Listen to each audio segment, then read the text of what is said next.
പാക് പ്രവിശ്യ ഖൈബർ പഖ്തൂൺഖ്വയിൽ ബോംബ് വർഷം തീർത്ത് പാക് വ്യോമസേന.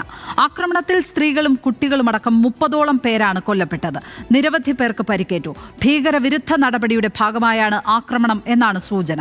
അതേസമയം ആക്രമണത്തെക്കുറിച്ച് പാക് സൈന്യം പ്രതികരിച്ചില്ല.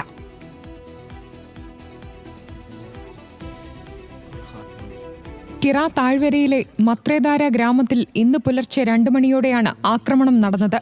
ഭീകരവാദ കേന്ദ്രങ്ങളെ ലക്ഷ്യം വെച്ചുള്ള ആക്രമണത്തിൽ കൊല്ലപ്പെട്ടവരെല്ലാം സാധാരണക്കാരാണെന്ന് റിപ്പോർട്ടുകൾ സൂചിപ്പിക്കുന്നു. സ്ത്രീകളും കുട്ടികളുമടക്കം 30ഓളം പേരാണ് കൊല്ലപ്പെട്ടത്. നിരവധി പേർക്ക് പരിക്കേറ്റു. യാതൊരു മുന്നറിയിപ്പുമില്ലാതെയാണ് പാക് വ്യോമസേനയുടെ യുദ്ധവിമാനങ്ങൾ 8ഓളം LS-6 ബോംബുകൾ ഗ്രാമത്തിലേക്ക് വർഷിച്ചത്. തകർന്ന കെട്ടിടാവശിഷ്ടങ്ങൾക്കിടയിൽ നിന്ന് മൃതദേഹങ്ങൾക്കായുള്ള തെരച്ചിൽ തുടരുകയാണ്. അതുകൊണ്ട് തന്നെ മരണസംഖ്യ ഇനിയും ഉയരുമെന്ന ആശങ്കയുമുണ്ട്. ഓപ്പറേഷൻ സിന്ദൂറിന് ശേഷം ജെയ്ഷെ മുഹമ്മദ്, ഹിസ്ബുൾ മുജാഹിദ്ദീൻ തുടങ്ങിയ ഭീകര സംഘടനകൾ അഫ്ഗാൻ അതിർത്തിയോട് ചേർന്നുള്ള ഖൈബർ പഖ്തൂൺഖ്വയുടെ ഉൾപ്രദേശങ്ങളിൽ പുതിയ താവളങ്ങൾ സ്ഥാപിക്കുന്നതായി റിപ്പോർട്ടുകളുണ്ടായിരുന്നു. മേഖലയിലുള്ള പർവ്വതനിരകൾ ഒളിത്താവളങ്ങൾ ഒരുക്കാൻ അനുകൂല സ്ഥലമാണെന്നാണ് കണ്ടെത്തൽ. റിപ്പോർട്ടുകൾ പ്രകാരം അഫ്ഗാനിസ്ഥാനുമായി അതിർത്തി പങ്കിടുന്ന ഈ പ്രവിശ്യയിൽ ഈ വർഷം ജനുവരിക്കും ഓഗസ്റ്റിനുമിടയിൽ 605 ഭീകരാക്രമണങ്ങളാണ് ഉണ്ടായിട്ടുള്ളത്. ഇതിൽ 138 സാധാരണക്കാരും 79 പാകിസ്ഥാൻ പോലീസ് ഉദ്യോഗസ്ഥരും കൊല്ലപ്പെട്ടിരുന്നു.